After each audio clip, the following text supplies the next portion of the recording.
Hey, Ashley. I love me some good zucchini bread. Yes, Tanya, I am going to church with you next Wednesday. Let me know. I'll go with you. And me. And Sophia said, and me. You can have the rest. Yippee.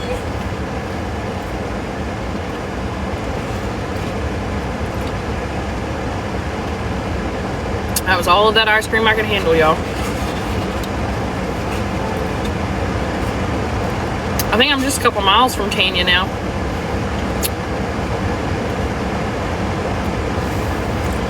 I'll be going to church with her this Sunday. This coming Sunday.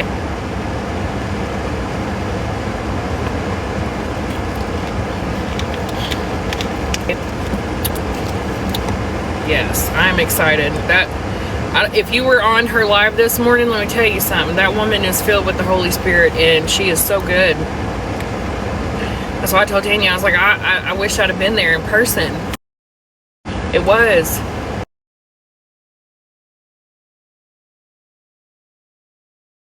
What's up, Unky Monkey? Doing laundry. Hanging with you guys.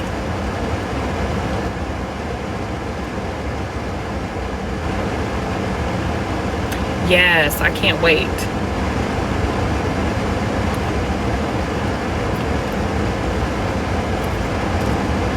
And Tanya, if you know of a good pizza place around here, please let me know. I'm making homemade pizza tonight, you guys, because my husband absolutely loves homemade pizza. So y'all pray for me, because I haven't made homemade pizza dough in forever. And I'm gonna try it again tonight. He likes it because I put a ton of cheese on it for him, and he calls it Ninja Turtle pizza. Ninja power. And then he makes all of us watch the Ninja Turtles. Best nights ever.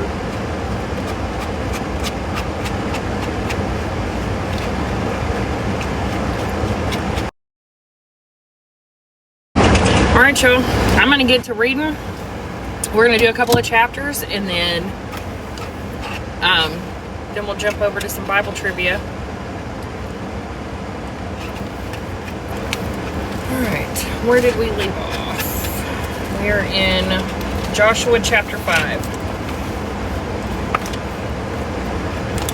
And I do read from the Amplified Bible, so if it sounds a little different, they throw in a little extra stuff.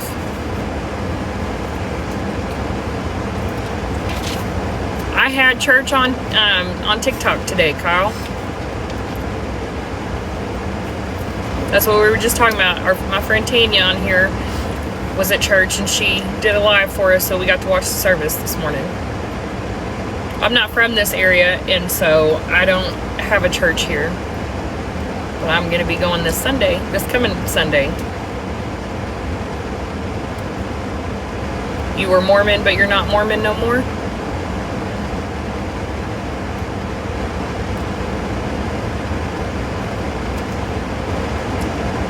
Just different personality. That's okay, Tanya. All right, Joshua. Yeah, excuse you. Goodness gracious, that was a big burp. All right, we're in Joshua chapter 5, verse 1. Now it happened when all the kings of the Amorites who were beyond the Jordan to the west, and all the kings of the Canaanites who were by the sea, heard that the Lord had dried up the waters of the Jordan before the Israelites until they had crossed over, their hearts melted in despair, and there were no fighting spirit in them any longer because of the Israelites and what God had done for them. At that time the Lord said to Joshua, "Make for yourself flint knives and circumcise the new generation of the sons of Israel as was done before. Flint knives and circumcise the sons of Israel at Gibeath and Hareloth. This is the reason why Joshua circumcised them. All the people who came out of Egypt were males. All the men of war had died in the wilderness along the way after they left Egypt. All the males who came out were circumcised, but all the males who were born in the wilderness on the way as they left Egypt had not been circumcised. For the Israelites walked 40 years in the wilderness until all the nation, that is, the men of war who came out of Egypt, died because they did not listen to the voice of the Lord. To them the Lord had sworn an oath that he would not let them see the land which he had promised to their fathers to give us, a land of abundance, flowing with milk and honey. So it was their uncircumcised sons whom he raised up in their place, whom Joshua circumcised, because circumcision had not been performed on the way. Then when they had finished circumcising all the males of the nation, they stayed in their places in the camp until they were healed. Then the Lord said to Joshua, "This day I have rolled away the reproach, the derision and ridicule of Egypt from you." So the name of that place is called Gilgal, or rolling, to this day. While the Israelites camped at Gilgal, they observed the Passover on the evening of the 14th day of the month on the desert plains of Jericho. On the day after Passover, on that very day, they ate some of the produce of the land, unleavened bread, and roasted grain. And the manna ceased on the day after they had eaten some of the produce of the land, so that the Israelites no longer had manna, but they ate some of the produce of the land of Canaan during that year. Now when Joshua was by Jericho, he looked up, and behold, a man was standing opposite him with his drawn sword in his hand. And Joshua went to him and said to him, "Are you for us, or are you for us or for our adversaries?" He said, "No, rather I have come now as captain of the army of the Lord."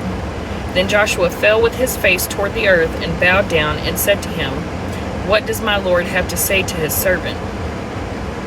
The captain of the Lord's army said to Joshua, "Remove your sandals from your feet, because the place where you are standing is holy, set apart to the Lord." And Joshua did so. Now Jericho, a fortified city with high walls, was tightly closed because of the people's fear of the sons of Israel. No one went out or came in. The Lord said to Joshua, "See, I have given Jericho into your hand, with its king and the mighty warriors. Now you shall march around the city, all of the men of war circling once. You shall do this once each day for 6 days. Also 7 priests shall carry 7 trumpets made of ram's horns ahead of the ark. Then on the 7th day you shall march around the city 7 times, and the priests shall blow the trumpets. When they make a long blast..." Hey, Jamie.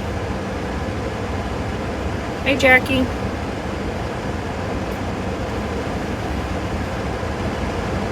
We are in Joshua chapter 6, verse 5. When they make a long blast with the ram's horn, and when you hear the sound of the trumpet, all the people shall place, and the people shall go up, each man going straight ahead, climbing over the rubble. So Joshua the son of Nun called for the priest and said to them, "Take up the ark of the covenant, and have 7 priests carry 7 trumpets made of ram's horn ahead of the ark of the Lord." He said to the people, "Go forward, march around the city, and let the armed men go ahead of the ark of the Lord." And it was so, that when Joshua had spoken to the people, the 7 priests carrying the 7 trumpets made of ram's horn went on before the Lord and blew the trumpets.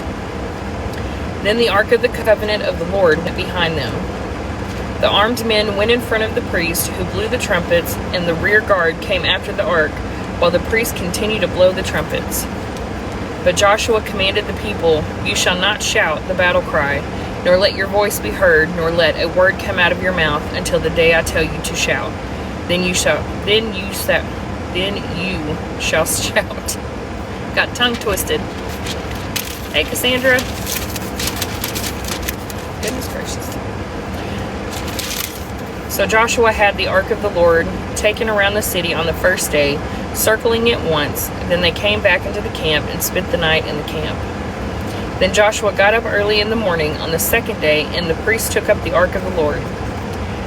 The 7 priests carrying the 7 trumpets made of ram's horn ahead of the ark of the Lord went on continually, blowing the trumpets.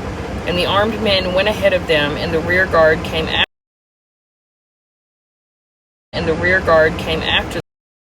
They marched around the city once and returned to the camp. Bless you. They did this for 6 days. Then on the 7th day, they got up early at daybreak and marched around the city in the same way 7 times. Only on that day, they marched around the city 7 times. And the 7th time, when the priest had blown the trumpets, Joshua said to the people, "Shout, for the Lord has given you the city. The city and everything that is in it shall be under the ban that is designated to be destroyed as a form of tribute to the Lord. Only Rahab the prostitute and all the people who are with her in her house shall be allowed to live, because she hid and protected the messengers and the scouts whom we sent." Does anybody know who comes from Rahab's line?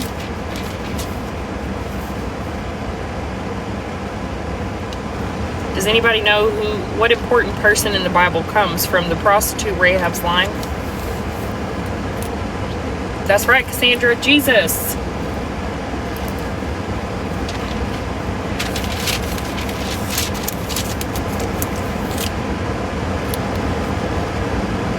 Hello, Skeeter.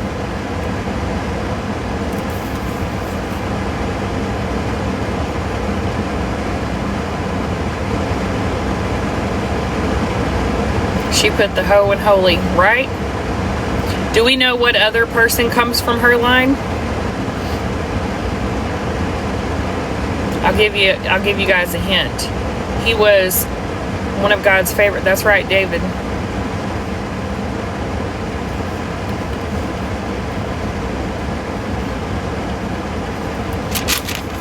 That's what we don't ever think about it until we've actually gone back and reread it. But, people want to be... Cassandra, yeah. That's all right, Cassandra. But, you look at these churches. That's one of the reasons, and I let it be my excuse. Don't take me the wrong way. It was an excuse. I still should have been involved in going to church and stuff. But, you get people in the church that act holier than thou. And they're uppity, and they make it about, the nicest clothes or who's got more money and all this and that. And if you look at Jesus' humble line, like God took and used a prostitute to be, an ancestor for his one and only son. I mean, tell me that's not humble.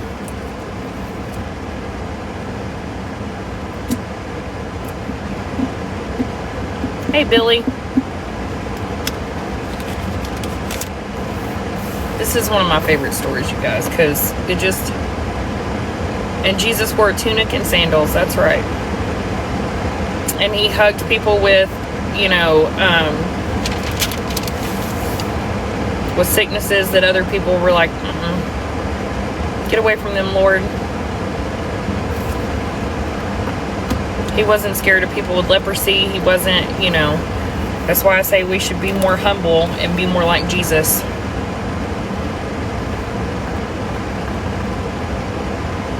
Hey, Missy.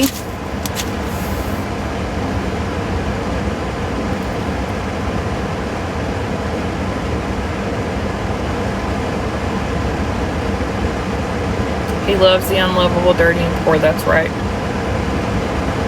And I know we can all... There's been times where I should have and I did not help somebody in need because I thought, well, they're just going to go, use it for drugs or alcohol. And we're not called to judge that, right? It says to help no matter what you think they're going to use it for. And so the next time you come up across somebody that is maybe panhandling or something and they ask for money, give them it.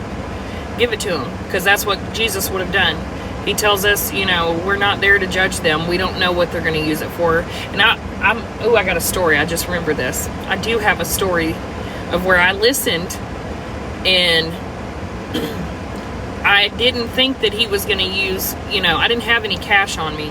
I was trucking over the road and my middle son was with me and we were in West Memphis, Arkansas. And I had to park at a McDonald's because the truck stops were full, and because I was waiting for a load the next morning.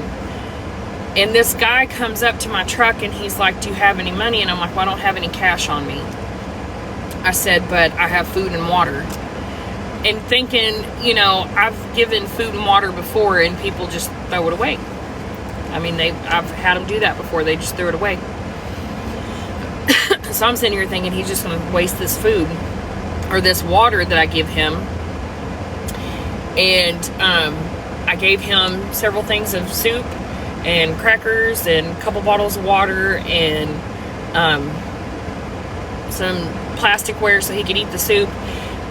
And there was, you know, my son and I had my debit card on me, so my son and I, we went to the McDonald's and got breakfast, and that man was sitting there eating his soup and drinking his water in front of the McDonald's. So I was prejudging him, thinking he was just going to throw it away, and he was really in need. He was really hungry. So I'm glad that I still gave it to him, but my heart posture was not right. And I should have been more humble. You never know, he could have been an angel. You know what I'm saying? He could have been an angel and I was being ugly. Even though I gave him the food and the water.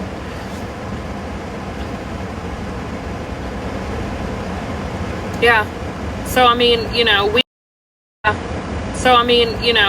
mentality of someone, you know, but maybe that kindness that you show them will give them the oomph they need to get their life together. Maybe they're like, you know, they get so many people that just treat them like they're less than human. So maybe you could be that person that, and I'll tell you someone I know who works with the homeless that does an amazing job, and that's Miss Nikki. I don't know if she's in here, but Nikki goes every weekend and works with the homeless and feeds them and takes them Bibles, does Bible study with them. She's amazing. I could have been better though, Cassandra, because like I said, my heart posture wasn't right. I was sitting here thinking he was going to be like the people before and just threw what I gave him away. And I should have sat and prayed with him, but I wasn't in my Bible then like I am now. And I didn't follow Christ like I do now, you know.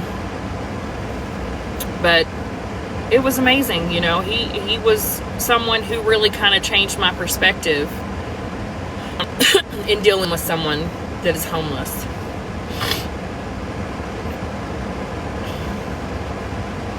Oh, don't I know it, Cassandra?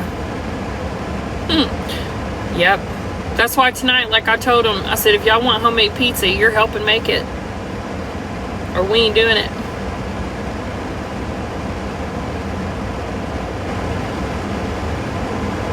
Hey, Kayla. But yeah, so I just, you know,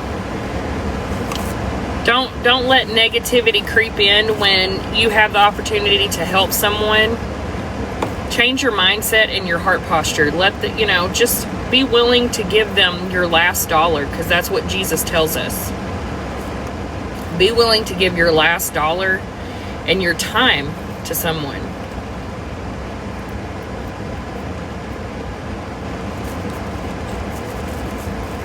And I'm talking this to myself too. I'm not preaching at y'all. I'm just saying through experience,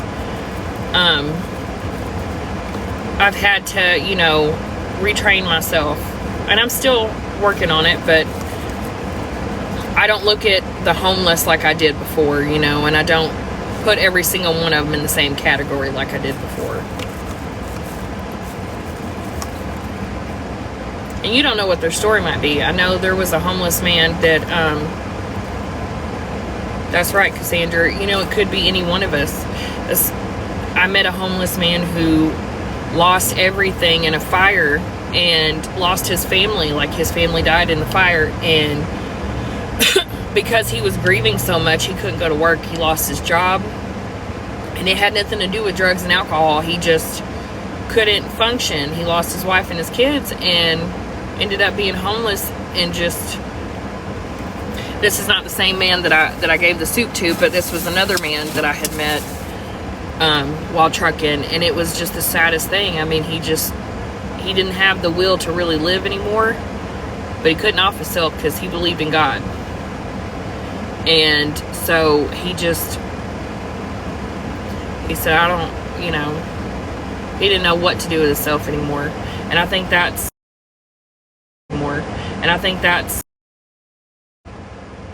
exactly right, Stephanie. It could happen to any one of us. And it's sad, you know. if he'd have had maybe, I don't know what his family, extended family situation was, or whether or not he was in church, but if he'd have had maybe the resources, somebody to lean on, you know what I mean? That's right, Tanya. He was hopeless. He didn't know how to function anymore without his wife and kids there. And he didn't really want to function anymore without them. And it's sad, because maybe if he'd have had some support from family and friends to really, be there for him, I don't know. I don't know what his situation was as far as that, but it's just sad, because it could be any one of us. I mean, I can tell you right now, I don't know what I would do if I lost my husband and kids. I'd probably be in the nut house, because my husband is my best friend in the whole world, and my kids are my everything. So it would be, you can't imagine. I can't imagine. But right, Tanya?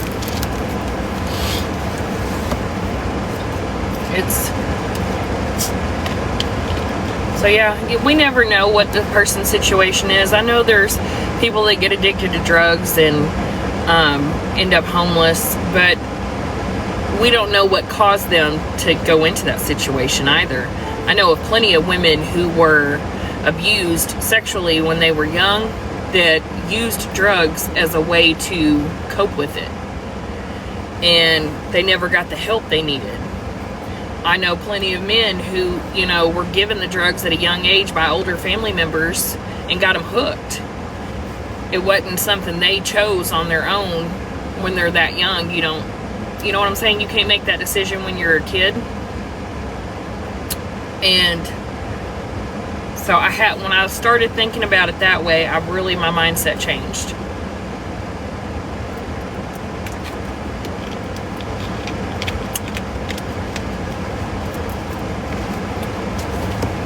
So, stay humble. That's all I can say, is I have to humble myself before God every day. I have to remind myself that I'm no better than anyone else. I could lose everything at a moment's notice. And we need to go back to that old school saying, WWJD, what would Jesus do? Jesus would help anyone in need. He would be there for anyone in need. Right, Cassandra?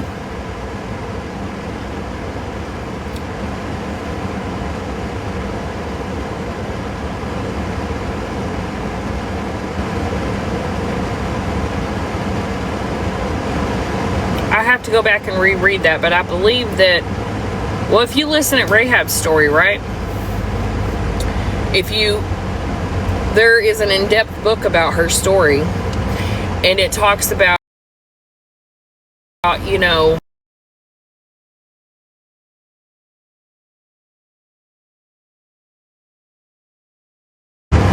took her. She didn't get a choice in the matter. Her family didn't get a choice in the matter. Well, once the king was done with her, nobody's going to marry her. So she did what she could, and she became invaluable to the king, right? She prostituted herself out to foreigners, and they gave her information. And then she would feed that information to the king, and he took care of her and paid her that way. And God forgave her. And she didn't even know God, y'all. She was not a Jew. She was not a Christian. And she prayed out to God, helped the Jewish spies. She didn't have to do that. She could have been like the rest of them and believed in those false gods. But she knew who the real, true God was. And she didn't want no part of Jericho going down. But then she ends up, and I'm going to give it away, so I'm not going to tell you the rest of it because we're fixing to read it. Alright, where was I?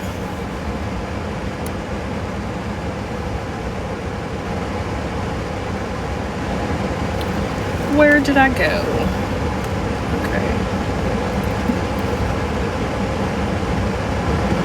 We are in Joshua chapter 6, verse 18. It says, "But as for you, keep yourselves away from the things under the ban, which are to be destroyed, so that you do not covet them, and take some of the things under the ban for personal gain, and put the camp of Israel under the ban, doomed to destruction, and bring disaster upon it. All the silver and gold and articles of bronze and iron are holy, consecrated to the Lord. They shall go into the treasury of the Lord." So the people shouted the battle cry, and the priests blew the trumpets. When the people heard the sound of the trumpet, they raised a great shout, and the wall of Jericho fell down, so that the sons of Israel went up into the city, every man straight ahead, climbing over the rubble, and they overthrew the city. Then they utterly destroyed everything that was in the city, both man and woman, young and old, and ox and sheep and donkey, with the edge of the sword. But Joshua said to the 2 men who had spied out the land, "Go into the prostitute's house and bring the woman and all that she has out of there, as you have sworn to her." So the young men, the spies, went in and brought out Rahab and her father and her mother and her brothers and everything that she had. They also brought out all her relatives and allowed them to stay outside the camp of Israel at Gilgal during the time required for the ceremonial cleansing. Then they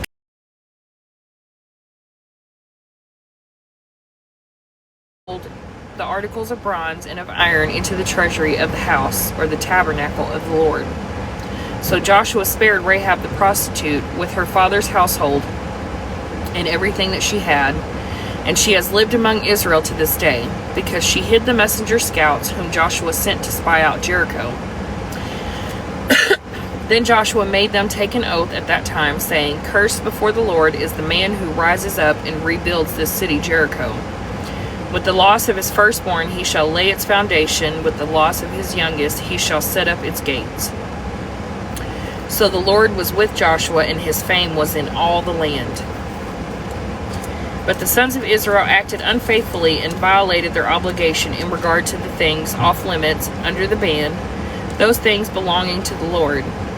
For Achan, the son of Carmi, the son of Zabdi, the son of Zerah, from the tribe of Judah, took some of the things under the ban for personal gain. Therefore the anger of the Lord burned against the Israelites. Now Joshua sent men from Jericho to I don't know how you say that, it's Ai,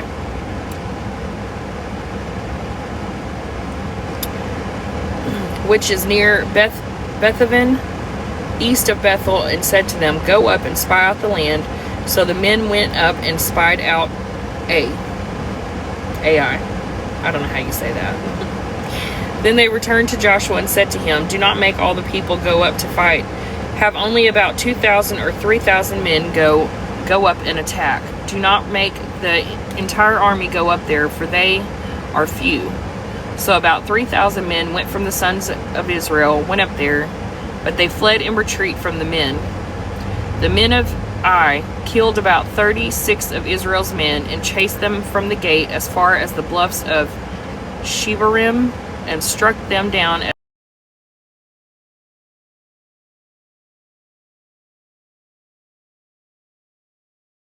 disheartened. Then Joshua tore his clothes and fell face downward on the ground before the ark of the Lord until evening. He and the elders of Israel, and with his great sorrow they put dust on their heads. Joshua said, "Alas, O Lord God, why have you brought this people across the Jordan at all, only to hand us over to the Amorites to destroy us?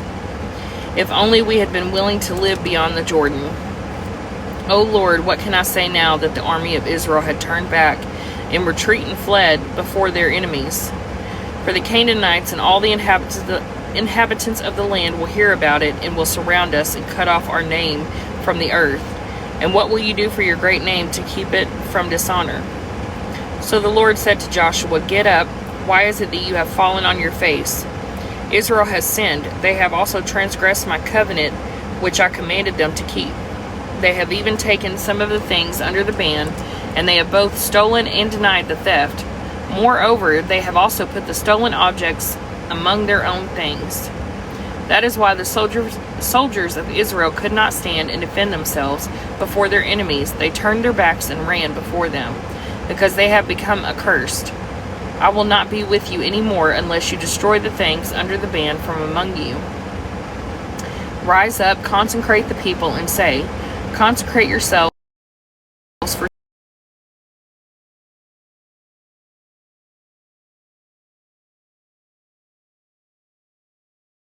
the Lord God of Israel. There is to remove the things under the ban from among you. In the morning you shall come forward by your tribes, and it shall be that the tribe which the Lord chooses by lot shall come forward by families, and the family which the Lord chooses shall come forward by separate households, and the household which the Lord chooses shall come forward man by man. It shall be that the one who is chosen with the things under the ban shall be killed, and his body burned with fire, and he and all that belongs to him, because he has transgressed the covenant of the Lord, and because he has done a disgraceful and disobedient thing in Israel. So Joshua got up early in the morning and had Israel come forward by tribes, and the tribe of Judah was chosen by lot. He had the families of Judah come forward, and the family of the Zerahites was chosen. And he had the family of the Zerahites come forward man by man, and Zabdi was chosen. He brought his household forward man by man, and Achan the son of Carmi, son of Zabdi, son of Zerah, of the tribe of Judah, was chosen. Then Joshua said to Achan, my son, I implore you, give glory to the Lord, the God of Israel, and give praise to him in recognition of his righteous judgments. And tell me now what you have done. Do not hide it from me. So Achan answered Joshua and said, in truth, I have sinned against the Lord, the God of Israel, and this is what I have done. When I saw among the spoils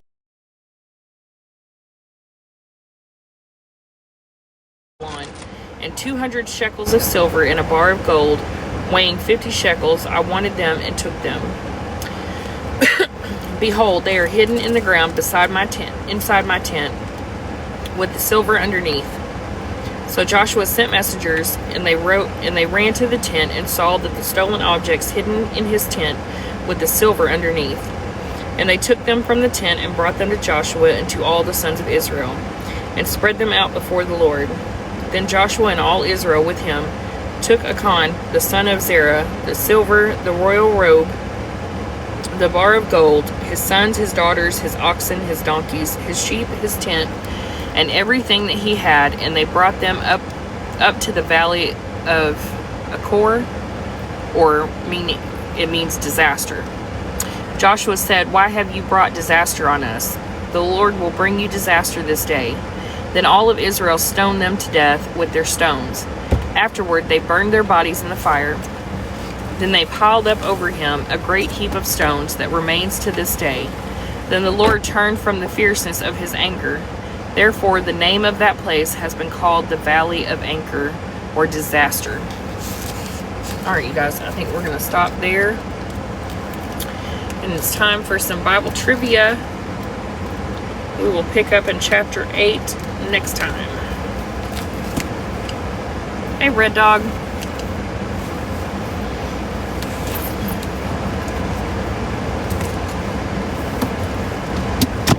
How's everybody doing today?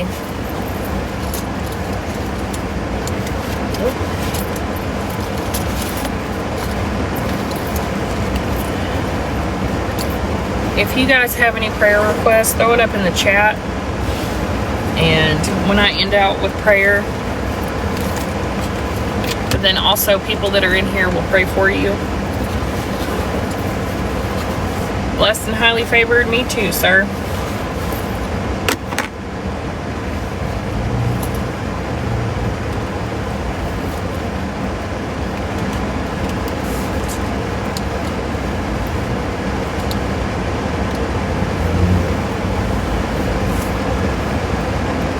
I hope you guys came to give these ladies a run for their money, because let me tell you something, these ladies have been on it and reading their Bible, and they know this stuff.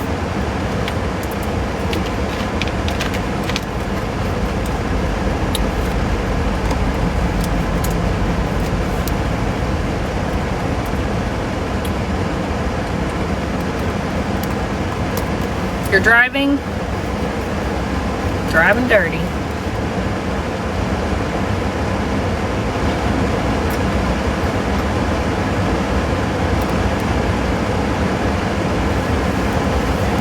headed home.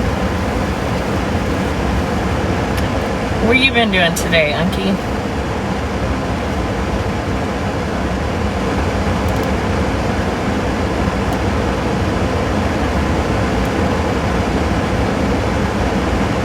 Oh, I opened up the wrong browser. Shoot, shoot, shoot.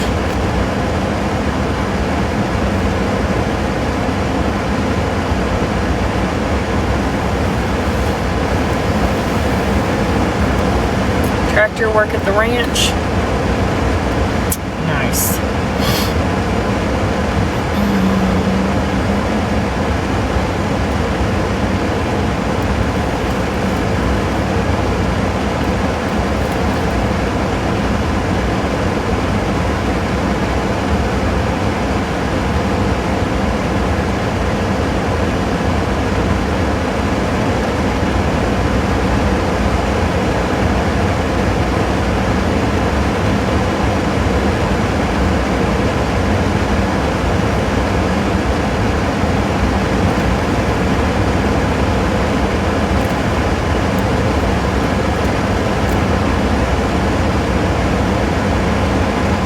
Oh shoot, that's not what I wanted.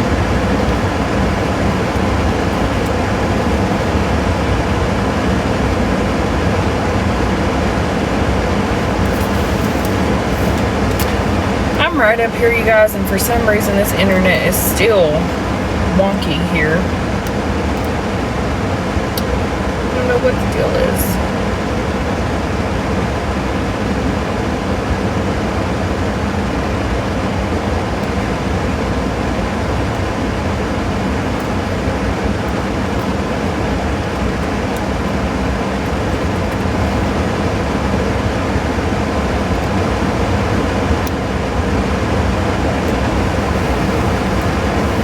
Yeah, no, I'm talking about my laptop because I'm trying to pull up some trivia on here. But, I don't think I've got my Bible trivia cards with me. I think I took them out of this. I don't know if they're in here. My husband has this thing in here so full of stuff. I don't know. I can't remember where I had put. There they are. I found them. Let's just go old school today. We will go back to our original. We haven't done these in a while, so we don't need the laptop.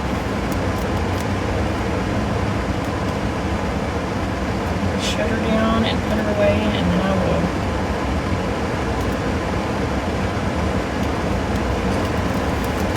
will. Y'all, pray for me. I start school tomorrow officially, and I have a full schedule. So keep me in your prayers.